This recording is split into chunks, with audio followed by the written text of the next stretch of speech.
Նախորդին Եվրամիության արտաքին քաղաքականության եւ անվտանգության հարցերով Գերագույն հանձնակատար Կայա Կալլասը հայտարարությամբ է հանդես եկել, որը վերաբերվում է Հայաստանին։ Ըստ Կալլասի, Ռուսաստանն ուժ գնացրել է հիբրիդային հարձակումներն ընդդեմ Հայաստանի, ռուսական պրոքսիները մեծացրել եւ արագացրել են հիբրիդային հարձակումները Հայաստանի դեմ։ Այստեղ իհարկե շատ դրական է, որ այս ամենը միանգամից գրավել է Եվրամիության ուշադրությունը, նաև մեր ուշադրությունն է գրավել այն, ինչի մասին մենք վաղուց ասում ենք։ Հայաստանում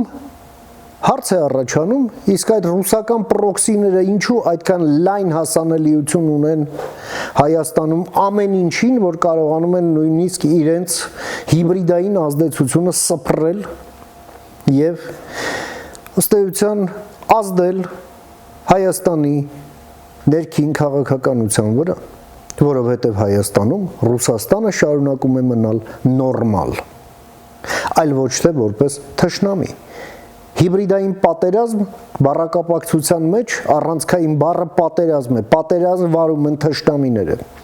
Թշնամին թիկունքում ներկայացուցիչ չի կարող ունենալ, սրանով պետք է պետությունը զբաղվի։ Զբաղվում է, ոչ չի զբաղվում, բալանսավորում է։ Մենք ունենում ենք մեկ տակառ մեղր եւ պարտադիր մեջը լցնում ենք մեկ դույլ աղբ անունը դնելով բալանսավորում։ Ինչպես ասում են, բարով վայելեք, բայց այս ամենը մարտահրավեր է եւ այն հաղթահարելը